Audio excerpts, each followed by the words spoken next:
Hello बच्चों, तो कैसे हैं आप लोग। उम्मीद करता हूँ आप बढ़िया होंगे।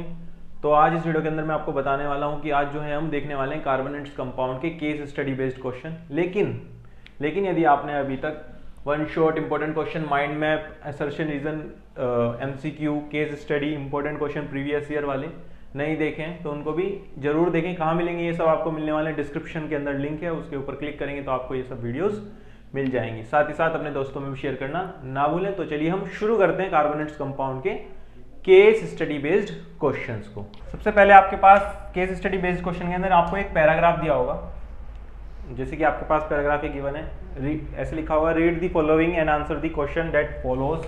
यानी इस पैराग्राफ को पढ़कर आपको कुछ सवालों के जवाब देने हैं। सबसे पहले पैराग्राफ देखते हैं ध्यान से। A hydrocarbon is an organic compound composed exclusively of hydrogen and carbon atoms।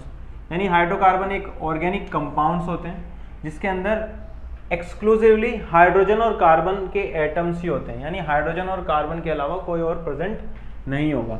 Hydrocarbons are naturally occurring compounds and form the basis of crude oil, natural gas, coal and other important energy resources. Hydrocarbons are highly combustible and produce carbon dioxide, water and heat when they are burned. Therefore, these hydrocarbons are highly effective as a source of fuel। यानी इस वजह से, क्योंकि ये lot of amount में heat produce करते हैं, तो इनको एज अ फ्यूल यूज़ हम कर सकते हैं। चलिए, सो इसके नीचे आपको एक टेबल भी दिए। Study the table related to 3 hydrocarbons PQR। यानी 3 हाइड्रोकार्बन है PQR के नाम से। P का जो मोलिकुलर फॉर्मूला है वो C3H8, Q का जो मोलिकुलर फॉर्मूला है वो है C5H10 और R का जो मोलिकुलर फॉर्मूला है वो है C4H6। इसके बेसिस पर आपको कुछ आंसर करना है। सबसे पहला, PQR are classified as hydrocarbon. PQR यानी इन तीनों को आप हाइड्रोकार्बन क्यों कह रहे हैं? पहला, क्योंकि इसके अंदर कार्बन प्रेजेंट है। सेकेंड, क्योंकि इसके अंदर हाइड्रोजन प्रेजेंट है। Third, because they contain both carbon and hydrogen. तो इसके अंदर कार्बन हाइड्रोजन दोनों हैं, इस वजह से इनको हाइड्रोकार्बन हम कह रहे हैं। तो आंसर आपका हो जाएगा C. So P, Q and R are classified as hydrocarbons because these compounds are made up of carbon and hydrogen only. चलिए, अगला क्वेश्चन हमारे पास है, which of these compounds is an alkyne. So alkyne कौन है? तो compound देख लेते हैं। P क्या है? C3H8 लिख लेते हैं यहाँ पे। P क्या है? C3H8। Q क्या है? C5H10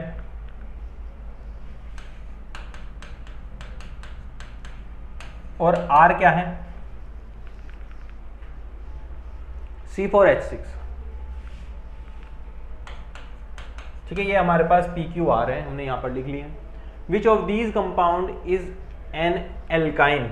अब एल्काइन कौन होगा? जिसका जनरल मॉलिक्यूलर फॉर्मूला क्या होगा? CnH2n-2। तो यहाँ पर चेक करो, 3 यही आप इसके अंदर पुट करते हो C3, तो H की वैल्यू क्या आती है? 3 2 6 -2 4 आती है। तो यहाँ पर ये P तो एल्काइन नहीं होगा। यदि 4 पुट करते हो तो क्या आती है? Cn की वैल्यू 4, तो C4H 4 2 8 -2 6 C4H6। तो R क्या हो गया? एल्काइन होगी। तो R एल्काइन हो गया, तो आंसर आपका C हो जाएगा। आंसर आपका C हो जाएगा, क्योंकि एल्काइन का जनरल फॉर्मूला होता है CnH2n-2। चलिए आगे बढ़ते हैं। अगला क्वेश्चन हमारे पास है, C3H8 बिलोंग्स टू। C3H8 किसको बिलोंग करेगा? अब देखो, जब N की वैल्यू 3 रखोगे तो H की वैल्यू इन फॉर्मूले से हम निकालते हैं। तो सबसे पहले H की वैल्यू 3 रखो। यहाँ पर क्या आता है? 3 2 6 + 2 8 आता है, यानी यही इसका करेक्ट सीरीज हो जाएगी। यानी ये किससे बिलोंग कर रहा है? CnH2n+2 से। और इसको हम क्या बोलते हैं? एल्केन। यानी ये एल्केन से बिलोंग करता है। बाकी में चेक कर सकते हैं। यहाँ पर N की वैल्यू रखोगे इस वाले में 3, तो 6 आएगा H की वैल्यू, जो कि ये 6 नहीं है, यहाँ पर 8 है। यहाँ पर रखोगे 3 तो क्या आएगा? 4 आएगा। यहाँ पर 8 है, तो ये भी आंसर सही नहीं होगा। तो आंसर आपका हो जाएगा इसमें A। क्या आंसर करेक्ट हो जाएगा? ए करेक्ट हो जाएगा। चलिए आगे बढ़ते हैं। अगला क्वेश्चन हमारे पास है, identify the incorrect statement about 3 hydrocarbons. जो PQR है इनके बारे में इनकरेक्ट स्टेटमेंट बताइए। P को लिख लेते हैं। P क्या था? C3H8 Q है C5H10 और R क्या है C4H6। चलिए लिख लिया PQR क्या है, PQR क्या है। आपको बताना है इनकरेक्ट इनके बारे में। पहला, all have different general formula, सबका अलग अलग जनरल फॉर्मूला है। हाँ, इसका जनरल फॉर्मूला क्या होगा CnH2n+2, इसका जनरल फॉर्मूला क्या है CnH2n, इसका जनरल फॉर्मूला क्या है CnH2n-2, यानी सबका जनरल फॉर्मूला अलग अलग है। तो ये बात तो सही है, इसका मतलब ये तो आंसर नहीं होगा क्योंकि आपसे इनकरेक्ट स्टेटमेंट पूछा है। Second, PQ both differ by CH2 unit, PQ CH2 unit से डिफर करते हैं। यदि CH2 यूनिट से डिफर करते तो यहाँ पर क्या आना चाहिए था, Q कंपाउंड क्या होना चाहिए था।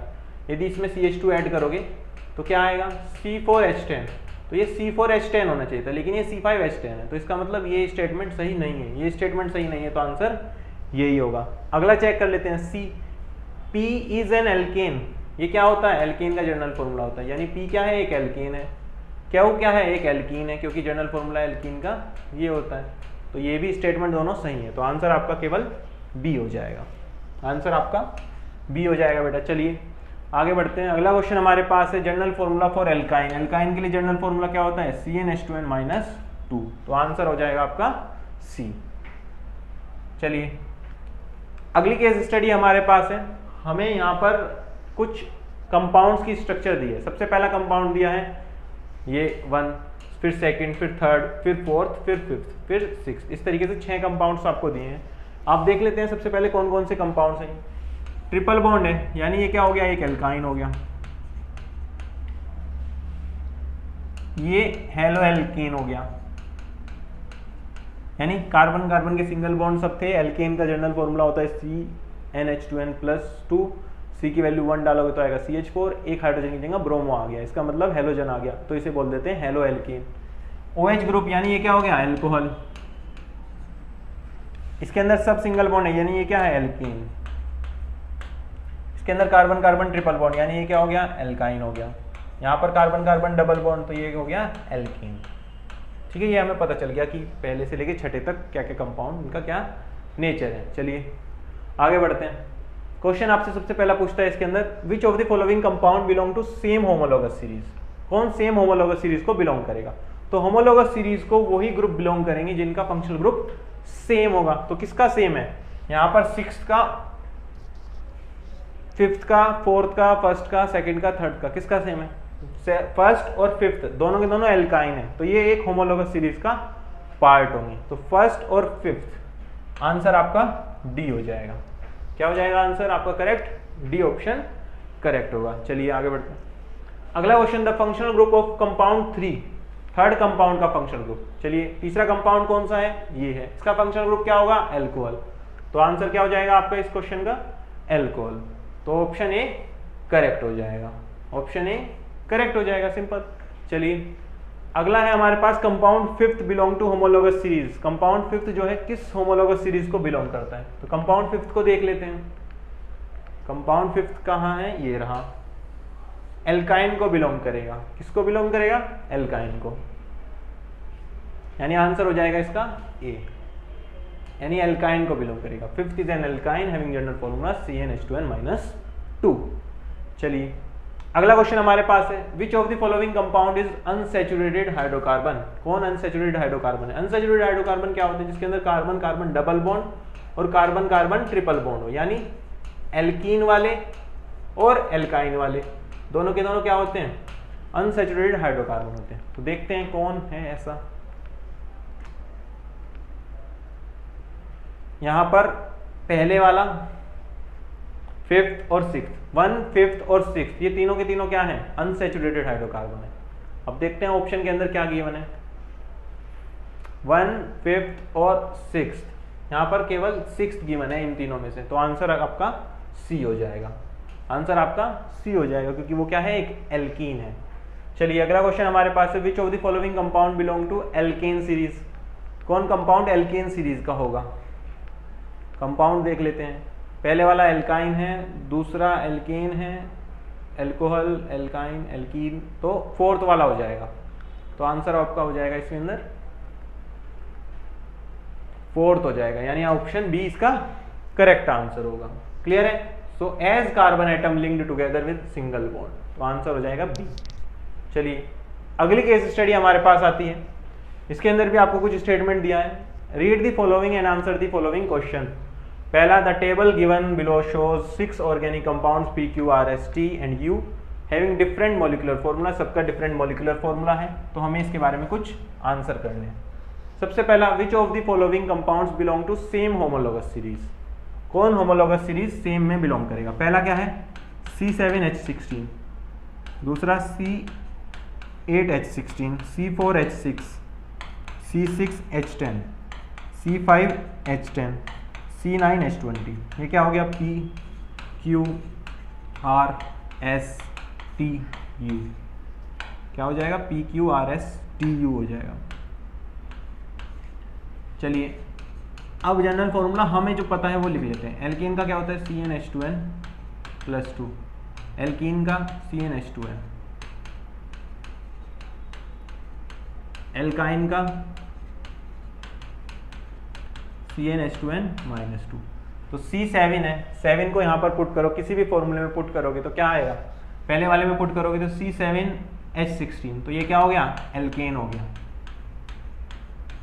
सेकंड CHH16, तो सेकंड वाले में जब पुट करोगे तो क्या आ गया? एल्कीन आ गया, यानी क्या हो गया? एल्कीन। C4H6 पुट करो यहाँ पर, जब एल्काइन में पुट करोगे तो ये सही आएगा, इसका मतलब ये एल्काइन हो गया। नेक्स्ट क्या है? C6H10, यानी 6 to the 12 - 2 10, यानी ये भी क्या है? एल्काइन है। C5H10, तो ये क्या हो गया? एल्कीन। C9H20, ये क्या हो जाएगा? एल्कीन। तो हमें पता चल गया कौन एल्कीन है, कौन एल्काइन है और कौन एल्कीन है, कैसे? जनरल फॉर्मूले के साथ कंपेयर कर। चलिए आगे बढ़ते हैं।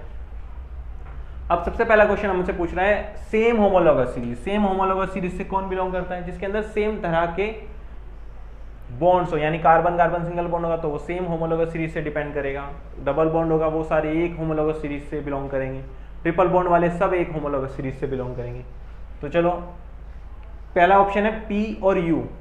P और U, यहाँ पर भी एल्केन, यहाँ पर भी एल्केन, तो ये क्या हो गया? सेम होमोलॉगस सीरीज से बिलोंग कर गया। सेकंड में क्या देखा है? B में Q और R। Q क्या है? एल्कीन, R क्या है? एल्काइन, तो ये आंसर नहीं होगा। यहाँ पर C क्या है? P and Q। P क्या है? एल्केन, और Q क्या है? एल्काइन, तो ये भी आंसर नहीं होगा। तो आंसर केवल आपका A होगा। क्या हो जाएगा? आंसर A करेक्ट हो जाएगा। चलिए अगला क्वेश्चन हमारे पास है, which of the following is the same member of homologous series of same as T। T के जैसा होमोलॉगस सीरीज का मेंबर कौन होगा? जो T देख लेते हैं पहले है क्या? T है एल्कीन, तो इसका होमोलॉगस सीरीज का मेंबर भी कौन होगा? एल्कीन। एल्कीन कौन है? यहाँ पर Q है, तो आंसर इसका क्या हो जाएगा? Q। क्या आंसर हो जाएगा? Q। तो आंसर आपका D करेक्ट हो जाएगा, क्योंकि Q भी क्या है? एक एल्कीन है जिसका जनरल फॉर्मूला CnH2n है, तो वो होमोलॉगस सीरीज बिलोंग करेगा T को ही। चलिए आगे बढ़ते हैं। Identify the correct statements. इसमें से कौन सा करेक्ट स्टेटमेंट है वो आपको बताना है। पहला क्या है? P and U are saturated hydrocarbon while all others are unsaturated hydrocarbon. देखते हैं P और U सैचुरेटेड है क्या? एल्केन एल्कीन, तो सैचुरेटेड तो नहीं है, इसका मतलब ये ऑप्शन करेक्ट नहीं होगा, रॉन्ग हो गया ये। Second, R and S belong to a homologous series having general formula CnH2n, यानी R और S सेम होमोलॉगस सीरीज को बिलोंग करते हैं जिसका जनरल फॉर्मूला क्या है? CnH2n, यानी दोनों की दोनों एल्कीन होनी चाहिए, R और S। चलिए चेक करते हैं क्या एल्कीन है वो।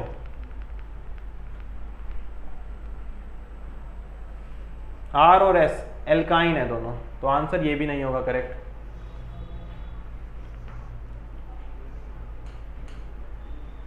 अगला क्या है? Q and T are alkyne. Q और T क्या है? एल्काइन है। Q और T ये एल्काइन है, ये एल्कीन है, तो ये भी आंसर नहीं होगा। लास्ट क्या है? All compounds have same physical and chemical property. ऐसा तो हो ही नहीं सकता क्योंकि सबके सब कंपाउंड्स अलग अलग हैं। तो दोबारा चेक करते हैं A, P और U में। P और U, हाँ दोनों के दोनों एल्केन है, तो ये आंसर A इसका सही होगा। बस क्या होगा आंसर? A सही होगा, क्योंकि दोनों के दोनों सैचुरेटेड हाइड्रोकार्बन है, जबकि सारे के सारे अलग वाले अनसैचुरेटेड हाइड्रोकार्बन है, तो आंसर इसका A हो जाएगा। चलिए आगे बढ़ते हैं। क्वेश्चन नंबर 44 क्या है? Q कंपाउंड क्या है ये हमें बताना है। चलिए देखते हैं Q क्या है। Q क्या है? C8H16 यानी एल्कीन है, तो आंसर क्या हो जाएगा इसका? एल्कीन। क्या हो जाएगा? एल्कीन, यानी आंसर बी हो जाएगा। चलिए अगला क्वेश्चन हमारे पास क्या है? Compound you has general formula. Compound you का जनरल फॉर्मूला क्या होगा? तो कंपाउंड यू से मिल लेते हैं। क्या है कंपाउंड यू? कंपाउंड यू है C9H20 यानी एल्केन है। एल्केन है तो जनरल फॉर्मूला क्या हो जाएगा? CnH2n+2। CnH2n+2, तो आंसर इसका डी हो जाएगा। क्लियर है? इस तरीके से आप आंसर कर सकते हो। सिंपल, आपको सिर्फ कंपाउंड पहचानना आना चाहिए कि एल्केन है, एल्कीन है, एल्काइन है। इस तरीके से आप इस क्वेश्चन को कर लोगे। चलिए आगे बढ़ते हैं। फोर्थ केस स्टडी है यहाँ पर। Read the following and answer the following question. The compound which have the same molecular formula but differ from other structures in physical property और chemical property, उसे क्या कहते हैं? आइसोमर्स कहते हैं, और इस फिनोमिना को कहते हैं isomerism. When isomerism is due to the difference in the arrangement of atoms within the molecule without any reference to space, the phenomenon is called structural isomerism. In the other words, structural isomerism वो compounds हैं जिनके पास same molecular formula है but different structural formula है। They are differ in the order of in which different atoms are linked, यानी अलग अलग तरीके से लिंक हैं, अलग अलग स्ट्रक्चर बनाते हैं, structural isomers. In these compounds carbon atom can be linked together in the form of a straight chains, यानी स्ट्रेट चेन में कनेक्ट हो सकते हैं। ब्रांचिंग हो सकती है इस तरीके से कि कार्बन के साथ इस तरीके से कार्बन की लंबी चेन है और एक कार्बन यहाँ पर भी आ जाए, या फिर रिंग्स भी बन सकती हैं, यानी इस तरीके से रिंग भी बन सकती हैं कार्बन की। चलिए पहला क्वेश्चन हमारे सामने आता है। Which of the following set of compounds have same molecular formula, यानी आपके पास कुछ कंपाउंड्स दिए हैं, इनके अंदर आपको बताना है कि इनके पास सेम मोलिकुलर फॉर्मूला है। सबसे पहला है ब्यूटेन और आइसोब्यूटेन। ब्यूटेन मतलब 4 कार्बन की चेन होगी, 1 2 3 4। एन मतलब सबके सब सिंगल बॉन्ड है, तो सबके सब कार्बन सिंगल बॉन्ड से कनेक्ट हो गए, और वैलेंसी पूरी करने के लिए हाइड्रोजन हमने कनेक्ट कर दिए। ठीक है, तो इसका मॉलिक्यूलर फॉर्मूला क्या हो जाएगा? 1 2 3 4, 4 कार्बन, हाइड्रोजन कितने हैं? 3, 2 5, 2 7 और 3 10, तो C4H10 हो जाएगा। आइसोब्यूटेन क्या होता है? 1 2 3 CH3 group, CH3 group, single bond, यहाँ पे CH3H, 3 3 6 7 8 9 10, 10 हाइड्रोजन हो गए, 4 कार्बन हो गए, यानी इन दोनों का सेम मॉलिक्यूलर फॉर्मूला है बट डिफरेंट स्ट्रक्चरल अरेंजमेंट है, तो ये क्या हो गए? आइसोमर्स हो गए, यानी सेम मॉलिक्यूलर फॉर्मूला है दोनों कंपाउंड्स का। तो आंसर ए तो सही है, यानी ऑप्शन ए करेक्ट है। बी वाले की बात करते हैं। साइक्लोहेक्सेन बनाते हैं, साइक्लो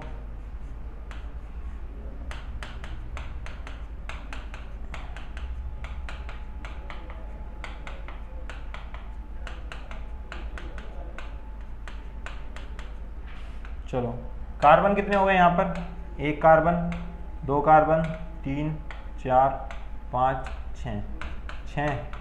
हाइड्रोजन कितने हो गए? 1 कार्बन पर 2 हैं, 6 हैं, तो 12 हो गए। हेक्सीन बनाते हैं। हेक्सीन मतलब CnH2n, 6 कार्बन यानी C6H12, तो दोनों के सेम मॉलिक्यूलर फॉर्मूला है, तो ये भी करेक्ट है। सी में क्या लिखा है? Propanal and propanone. प्रोपेनाल क्या होगा? 1 2 3, नाल मतलब aldehyde, CHO, CH3 CH2 COOH। Propanone CH3 C double bond O CH3, क्यों? कीटोन ग्रुप होता है ये क्या है? एल्डिहाइड। कितने कार्बन? 3। हाइड्रोजन कितने हैं? 6, 1 ऑक्सीजन। यहाँ पर कितने कार्बन? 2 और 1 3। हाइड्रोजन कितने हैं? 3 2 5 और 1 6, ऑक्सीजन 1, तो सेम मॉलिक्यूलर फॉर्मूला हो गया। इसका मतलब ये भी सही है। यदि ए बी सी सही है, डी में क्या लिखा है ऑल ऑफ दीज, तो आंसर क्या हो जाएगा ऑल ऑफ दीज यानी डी। चलिए अगला क्वेश्चन हमारे पास है, which of the following is an isomeric pair. Isomeric pair मतलब सेम मॉलिक्यूलर फॉर्मूला हो बट डिफरेंट स्ट्रक्चर हो, उसे क्या बोलते हैं आइसोमेरिक पेयर।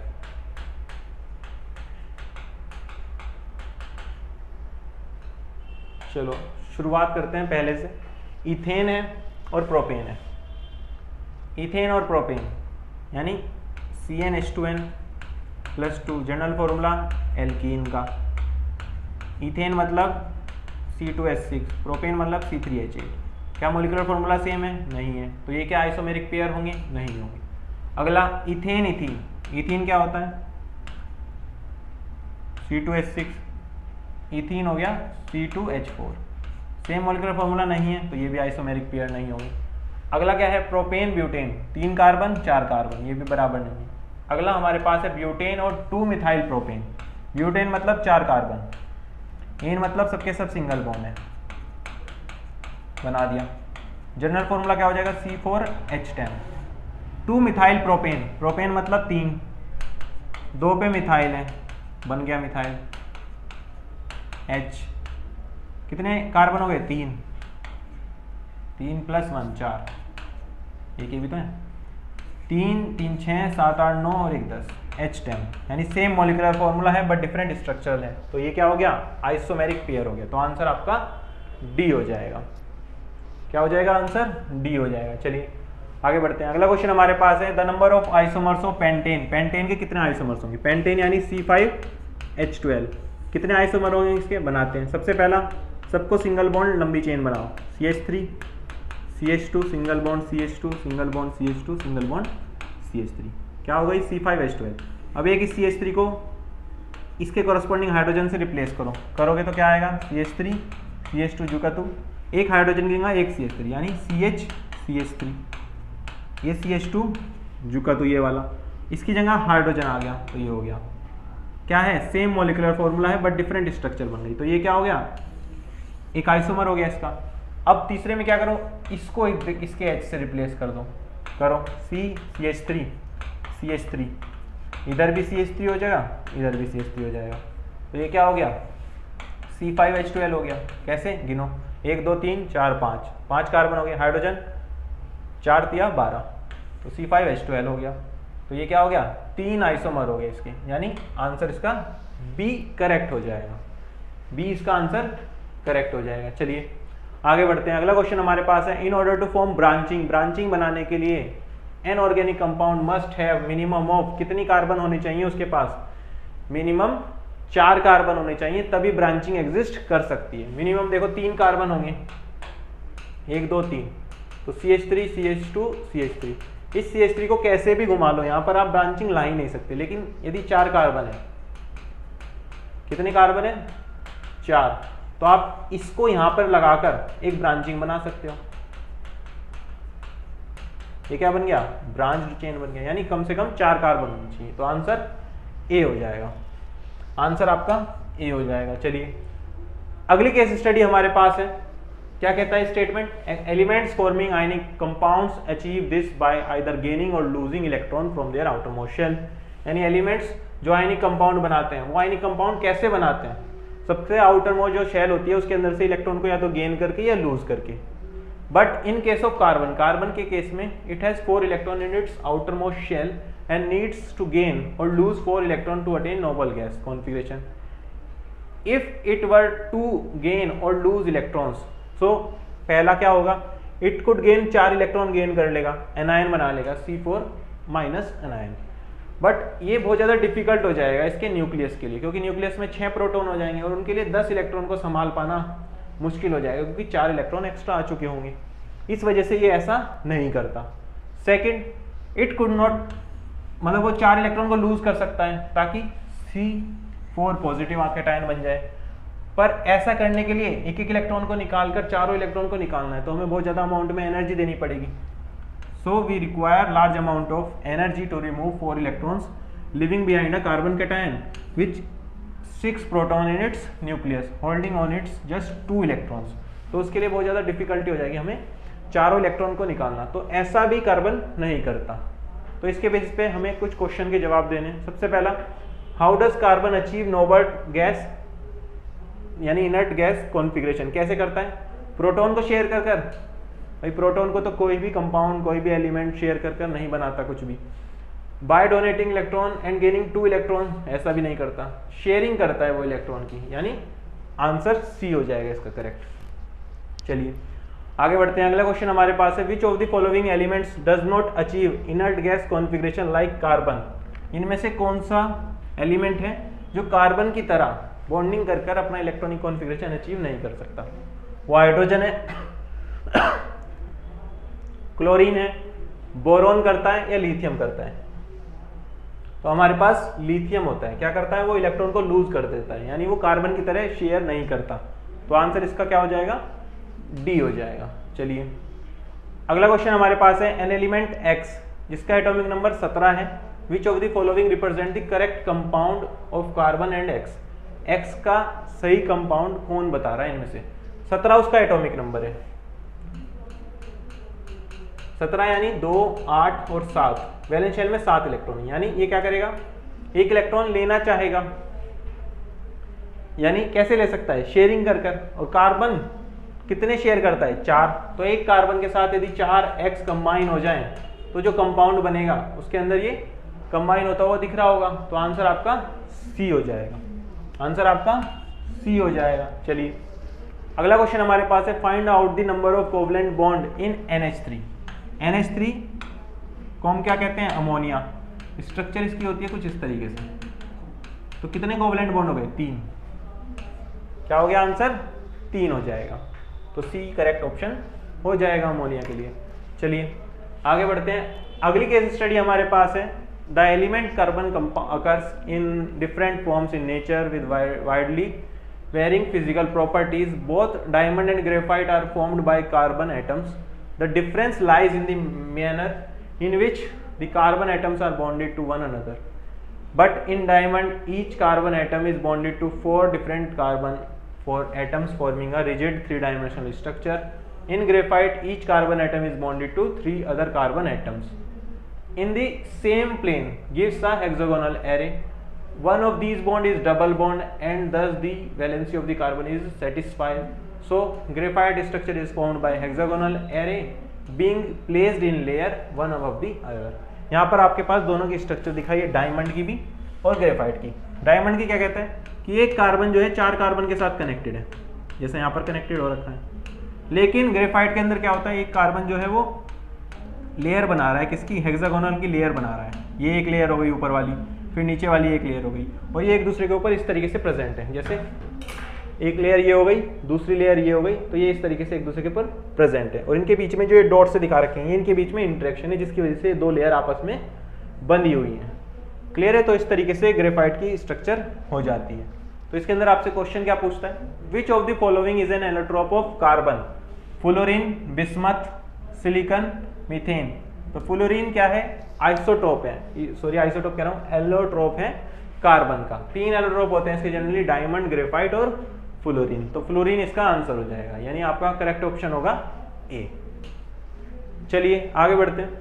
अगला क्वेश्चन हमारे पास है, which of the following has 3 electron? किसके पास 3 इलेक्ट्रॉन होंगे? ग्रेफाइट के पास होंगे, डायमंड के पास होंगे, फ्लोरीन के पास होंगे। किसके पास फ्री इलेक्ट्रॉन होंगे? ग्रेफाइट के पास फ्री इलेक्ट्रॉन पाए जाते हैं। क्या पाए जाते हैं? ग्रेफाइट के पास 3 इलेक्ट्रॉन वो शेयर करता है, इसलिए वो एक फ्री इलेक्ट्रॉन यहाँ पर बचा रहता है, ये जो कि कंटिन्यूसली मूव करता रहता है, जिसके वजह से ये गुड कंडक्टर हो जाते हैं इलेक्ट्रिसिटी के। तो ग्रेफाइट के पास एक फ्री इलेक्ट्रॉन पाया जाएगा, तो आंसर ए होगा इसका। चलिए अगला क्वेश्चन हमारे पास है, which of the following shows internal reflection? Total internal reflection कौन शो करता है? ग्रेफाइट शो करता है, डायमंड शो करता है या फ्लोरीन शो करता है? तो ये डायमंड शो करता है। इंटरनल रिफ्लेक्शन होता है मतलब कि अंदर रिफ्लेक्ट हो रही हो लाइट, वो कैसा होता है? डायमंड के अंदर होता है। क्यों? क्योंकि डायमंड ही इन सब में से ऐसा एलोट्रोप है कार्बन का जो बहुत ज़्यादा चमकता है, शाइन करता है। क्यों करता है? क्योंकि उसके अंदर कंटिन्यूसली इंटरनल रिफ्लेक्शन होता रहता है। तो आंसर इसका हो जाएगा बी। चलिए आगे बढ़ते हैं। अगला क्वेश्चन हमारे पास है, which of the following has double bond of carbon. Carbon का डबल बॉन्ड किसके अंदर प्रेजेंट है? ग्रेफाइट के अंदर प्रेजेंट होगा। डायमंड के अंदर क्या होगा? कार्बन कार्बन सब सिंगल बॉन्ड में 3D डायमेंशनल स्ट्रक्चर प्रेजेंट है, लेकिन इसके अंदर हेक्सागोनल रिंग है जिसके अंदर एक कार्बन डबल बॉन्ड भी बनाता है, तो ग्रेफाइट होगा उसका आंसर, जिसके अंदर डबल बॉन्ड प्रेजेंट होगा कार्बन के बीच। तो आंसर आपका ए हो जाएगा। चलिए, तो आई होप बेटा आपको जो है कार्बोनेट्स कंपाउंड के क्वेश्चंस जो है अच्छे से क्लियर हो गए होंगे। इसके साथ ही मैं आपको बताना चाहता हूँ कि हमने जो है one shot topic wise important question, mind map, ये सब कुछ आपके लिए अपलोड कर दिया है। ये सब आपको कहाँ मिलेगा? डिस्क्रिप्शन बॉक्स में आपको लिंक मिल जाएगा, उसके अंदर आप जाकर देख सकते हैं ताकि आप अपने एग्जाम की अच्छे से तैयारी कर सकें। इन सब की पीडीएफ आपको कहाँ मिलने वाली है? इन सब सेशंस की जितने भी वन शॉट है, माइंड मैप है, इन सब की पीडीएफ आपको मिल जाएगी मैजिक बॉक्स के अंदर। तो मैजिक बॉक्स के अंदर से पीडीएफ देखना ना भूलें। तो चलिए मिलते हैं अगली वीडियो में, तब तक के लिए अपना ध्यान रखें और अच्छे से पढ़ते रहें।